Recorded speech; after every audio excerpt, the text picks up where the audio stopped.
when Uhuru Kenyatta took over, actually he was the luckiest president because Kibaki had found an economy that was running at, that was growing at a rate of 0.6, and he was able to take our economy up to 8.4. If it was not for coronavirus, if it was not for post-election violence, I think the Kenyan economy would have grown for double digits. This tells you, if you look at the graph of Kenya's growth, during Jomo Kenyatta's years, when Kibaki was the finance minister, Kenyatta was able to take the Kenya's economy to a peak of 22%. That was in 1971. Even Moi, people used to complain about Moi. Moi was able also to take Kenya to grow the economy even to a rate of 7.4. But Kenyatta has only managed 5%. So that makes Uhuru Kenyatta the worst performing president in the history of Kenya. Now, these economies are run by politicians. You cannot write a book just about the economics. There's also some politics because, for instance, chapter 4, when Uhuru was the leader of opposition, that was back in 2006, he went to parliament and accused Mwai Kibaki of political banditry. Actually, that was the word that he used. And if he had to use the same term on him, who between Kibaki and Uhuru is the real political bandit?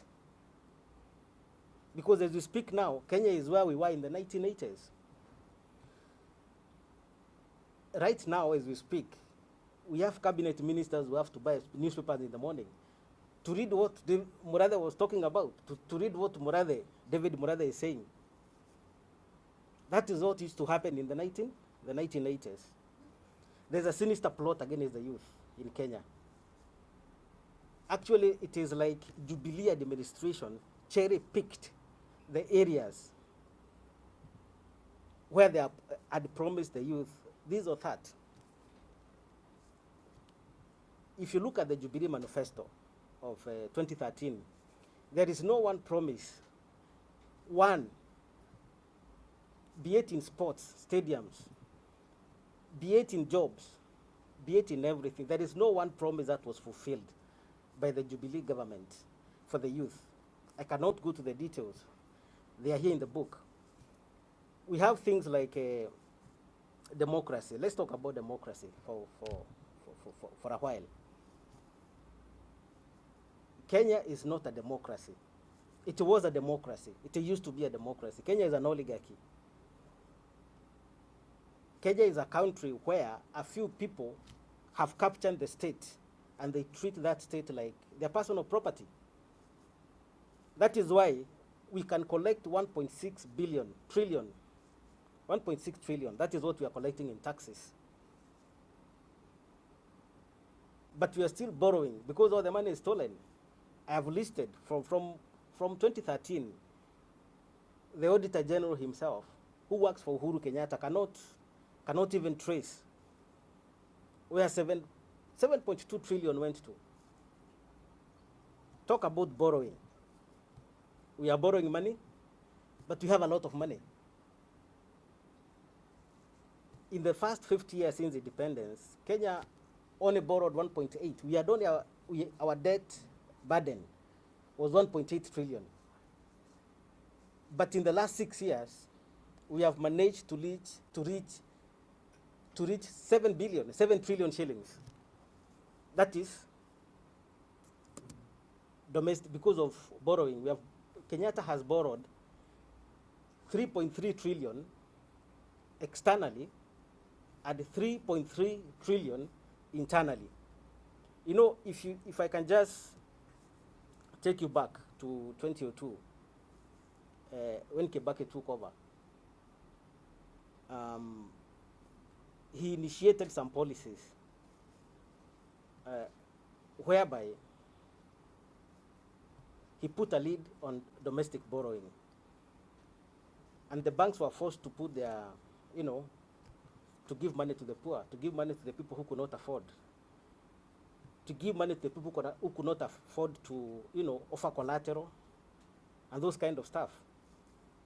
Up to around 2012, in the whole country, there was no bank that did not have a table on the street. These were loan officers, you know, trying to entice people because the government was not borrowing much from the domestic market. That has been overturned. Right now, money is not circulating because the government is borrowing. It's borrowing too much, borrowing everything, leaving people without loans. I've also spoken, I've written also about the horrors of a militarized government, because we have never seen this kind of thing before, whereby the military is being put to the fore, running a meat factory, being a spokesman in State House, a colonel. And we have been told that the military is more disciplined, is more effective than these other people, civilians, which is not true.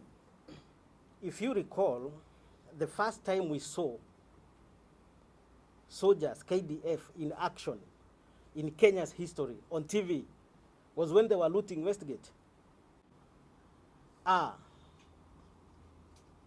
Governed and actually generated by the presidency, together in the cabinet. And because we have to compare Uhuru with the others, we have to have some, you know, point of reference.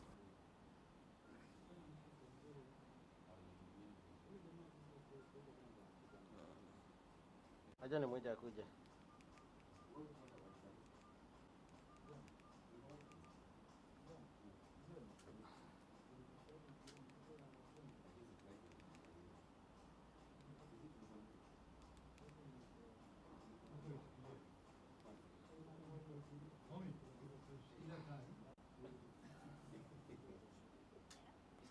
Hello, nini kuja utuzimie hii nini? Hii yako itasikika kwa TV na si vizuri. Hawa wengine washafika town?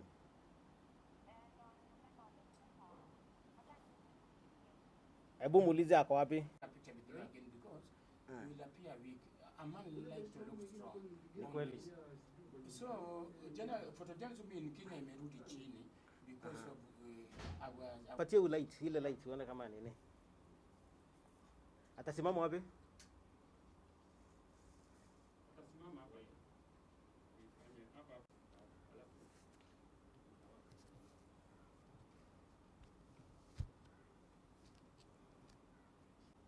Ile mlango ingefungwa. Na kama kuna lock uweke. Funga hapo juu. The failed presidency is not about a person. He went up to almost 9%. Even Moi did 7% in 1986. Uhuru has 10,000 copies. No. The first 10,000 free. Nataka kuuza vitabu